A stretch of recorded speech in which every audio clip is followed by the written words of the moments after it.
নমস্কার, আমি তুলিকা। আমার যেমন বিভিন্ন রকম ছোট গল্প পড়তে ভালো লাগে, তেমনি সেগুলো তোমাদেরকে শোনাতেও ভালো লাগে। আজকের যেটা গল্পটা আমি তোমাদেরকে শোনাবো সেটা হলো ভালোবাসা। কাজল চলে যাওয়ার পর অনেকক্ষণ চুপ করে বসেছিলাম। ওর কথাগুলোই মনে মনে আওড়ে যাচ্ছিলাম। অনেকেই বলবেন, এই বয়সে বিয়ে করে নিল, অল্প বয়সের ঝোঁক। এরা দায় দায়িত্বের বোঝে কি? দুদিন বাদে আর ভালো লাগবে না, তখন ঝামেলা শুরু হবে। আমি কাজলকে ক্লাস 5 থেকে দেখছি। চোখের সামনে ছেলেটা ধীরে ধীরে বদলে গেল। ভালোবাসা ওকে বদলে দিয়েছে। রুক্ষ বেপরোয়া একটা ছেলে থেকে দায়িত্ববান স্বামী হয়ে গেছে। ওর সাথে কথা বলে বুঝলাম, মালাকে ও শুধু ভবিষ্যতের কথা ভেবেই পড়াতে চাইছে না।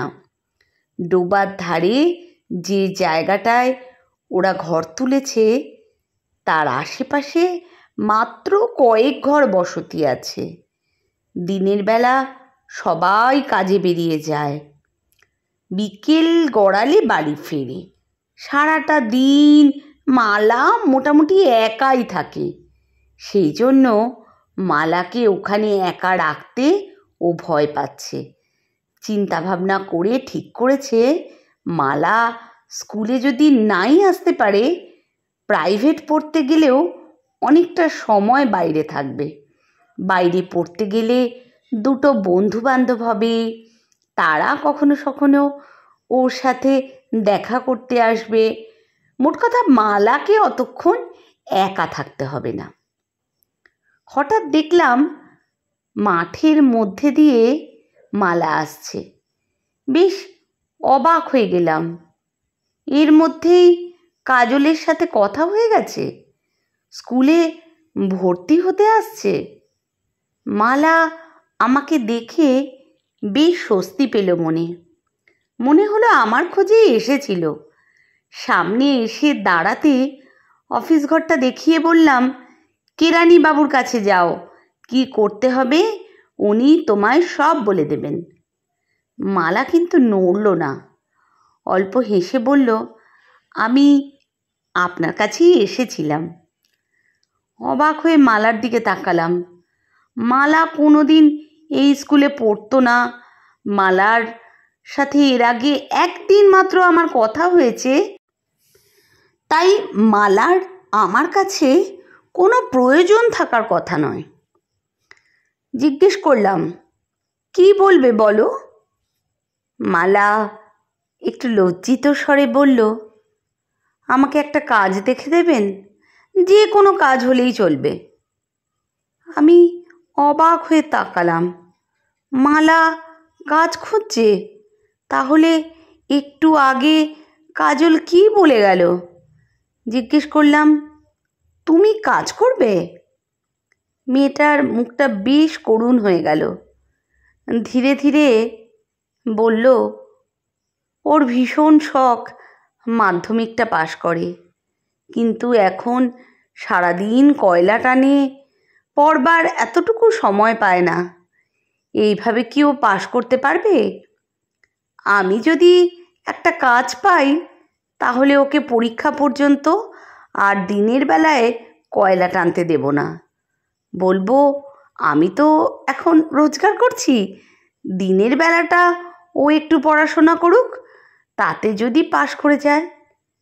এবারটা যদি কোনো মতে পাশ করে যায় তাহলে 11 ক্লাস আবার ভর্তি হবে, কিন্তু ফেল করে গেলে ওর আর পড়া হবে না।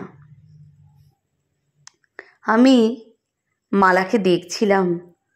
ছোট্ট মেয়েটার মনে কাজলের জন্য কি অপার ভালোবাসা, কত স্বল্প ক্ষমতা, তাই দিয়ে কাজলকে আগলাতে চেষ্টা করছে।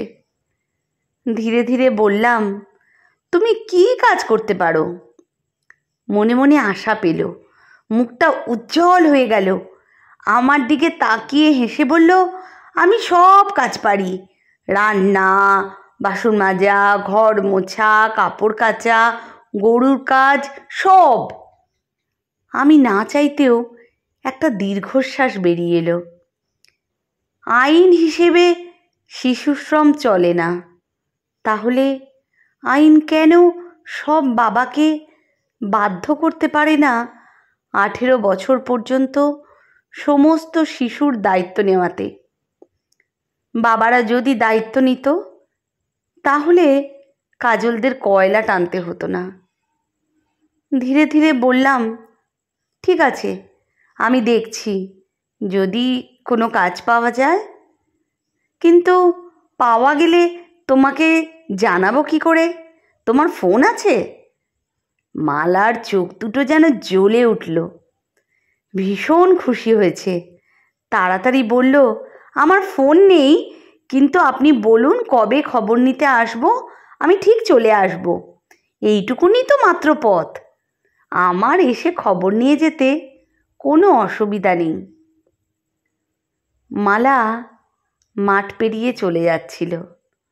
মনে মনে কল্পনা করছে কিভাবে কাজলের কাঁধ থেকে বোঝাটা একটু নামাবে, কিভাবে কাজলকে একটু স্বস্তি দেবে।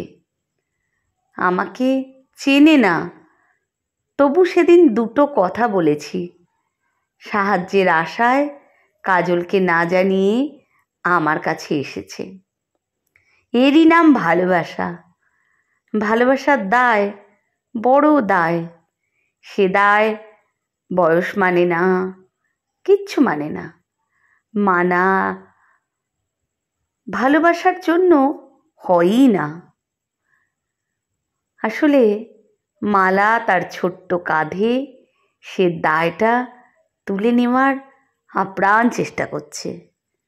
সত্যি এভাবেও ভালোবাসা যায়।